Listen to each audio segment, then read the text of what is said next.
पुरुषोत्तम मास अधिक मास के महात्म का 9वां अध्याय।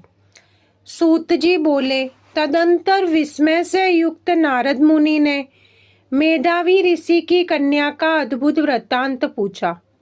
नारद जी बोले, हे मुने, उस तपोवन में मेधावी की कन्या ने बाद में क्या किया और किस मुनि श्रेष्ठ ने उनके साथ विवाह किया? श्री नारायण बोले, अपने पिता को स्मरण करते करते और बराबर शोक करते करते उस घर में कुछ काल उस कन्या का व्यतीत हुआ।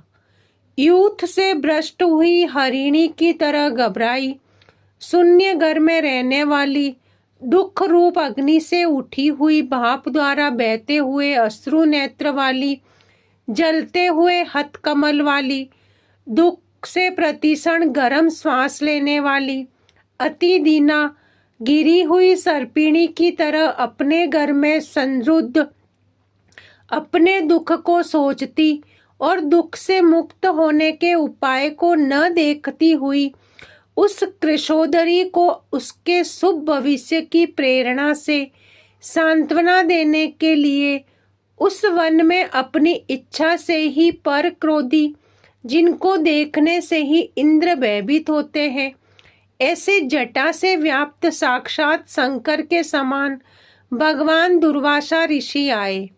हे नारद, भगवान कृष्ण ने राजा युधिष्ठिर से कहा कि हे राजेंद्र, वह दुर्वासा आए जिसको कि आपकी माता कुंती ने बालपन में प्रसन्न किया था।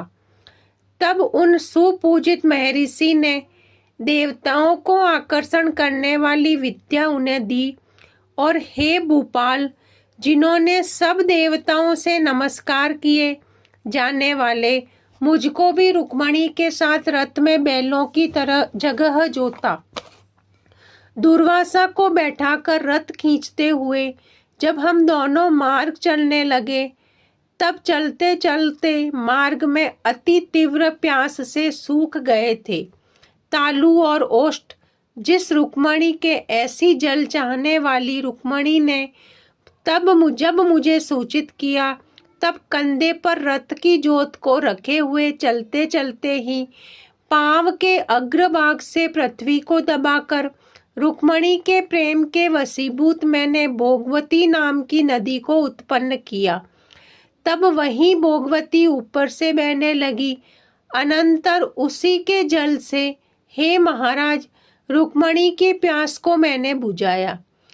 इस प्रकार रुक्मणी की प्यास का बुझना देख उसी क्षण अग्नि की जगह दुर्वासा क्रोध से जलने लगे और प्रलय की अग्नि के समान उठकर दुर्वासा ने शाप दिया। बोले, बड़ा आश्चर्य है हे कृष्ण, हे श्री कृष्ण, रुक्मणी तुमको सदा अत्यंत प्रिय है, अतः स्त्री के प्रेम से युक्त तुमने मेरी अवज्ञा कर अपना महत्व दिखलाते हुए इस प्रकार से उसे पानी पिलाया, अतः तुम दोनों का वियोग होगा, इस प्रकार उन्होंने शाप दिया था।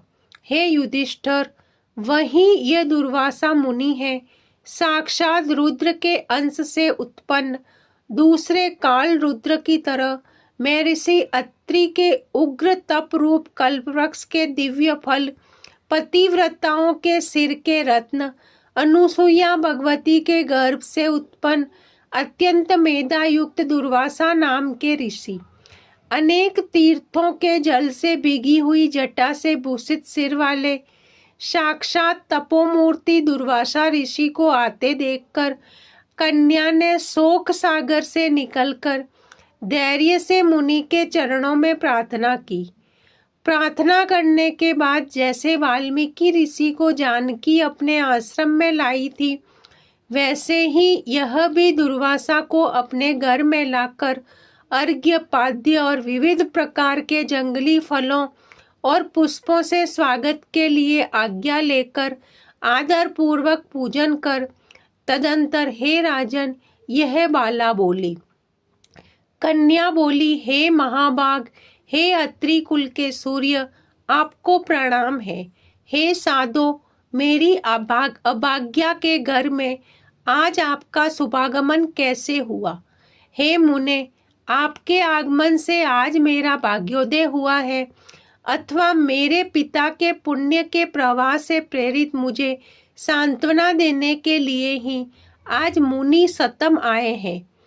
आप जैसे महात्माओं के पांव की धूल जो भी है वह तीर्थ रूप है। उस धूल का स्पर्श करने वाले मैं अपना जन्म आज सफल कर सकी हूँ। आज मेरा व्रत भी सफल है। आप जैसे पुण्यात्मा के जो मुझे दर्शन हुए हैं, अतः आज मेरा उत्पन्न होना और मेरा पुण्य सफल है। ऐसा कहकर वह कन्या दुर्वासा के सामने चुपचाप खड़ी हो गई। तब भगवान शंकर के अंश से उत्पन्न दुर्वासा मुनि मंद हास्य युक्त बोले। दुर्वासा बोले, हे द्विज सुते, तू बड़ी अच्छी है। तूने अपने पिता के कुल को तार दिया। यह मेधावी ऋषि के तप का फल है जो उन्हें तेरी ऐसी कन्या उत्पन्न हुई। तेरी धर्म से तत्परता जान कैलाश से मैं यहाँ आया और तेरे घर जाकर तेरे द्वारा मेरा पूजन हुआ। हे वरारोहे, मैं शीघ्र ही वर्दिका आश्रम में मुनीश्वर सनातन नारायण देव के दर्शन के लिए जाऊंगा, जो प्राणियों के हित के लिए अत्यंत उग्र तप कर रहे हैं। कन्या बोली, हे ऋषि, आपके दर्शन से ही मेरा शोक समुद्र सूख गया है। अब इसके बाद मेरा भविष्य उज्जवल है, क्योंकि आपने मुझे सांत्वना दी है। हे मुने, मेरी इस प्रादुर्भूत बड़ी भारी ज्वाला युक्त दुख रूप अग्नि को क्या आप नहीं जानते हैं? हे दया सिंधु, हे शंकर, उस दुखा अग्नि को शांत कीजिए। मेरे विचार से हर्ष का कारण मुझे कुछ भी दिखलाई नहीं देता। न मुझे माता है, न पिता है, न तो भाई है जो धैर्य प्रदान करता है। अतः दुख समुद्र से पीड़ित मैं कैसे जीवित रह सकती हूँ? जिस जिस दिशा में मैं देखती हूँ वह दिशा मुझे शून्य सी प्रतीत होती है। इसलिए हे तपोनिधे, मेरे दुख का निस्तार आप शीघ्र करें। मेरे साथ विवाह करने के लिए कोई भी तैयार नहीं होता है। इस समय मेरा विवाह न हुआ तो मैं फिर वृषली शूद्रा हो जाऊंगी। यह मुझे बड़ा भय है। इसी भय से न मुझे निंद्रा आती है और न भोजन में मेरी रुचि होती है। हे ब्राह्मण, आप अब मैं शीघ्र ही मरने वाली हूँ, ये मेरा इस समय निश्चय है।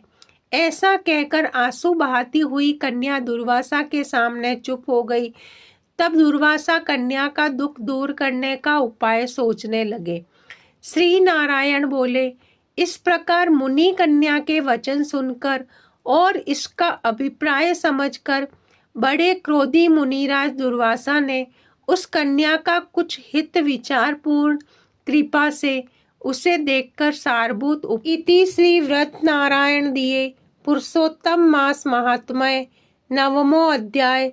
श्री हरि शरणम। राधे राधे।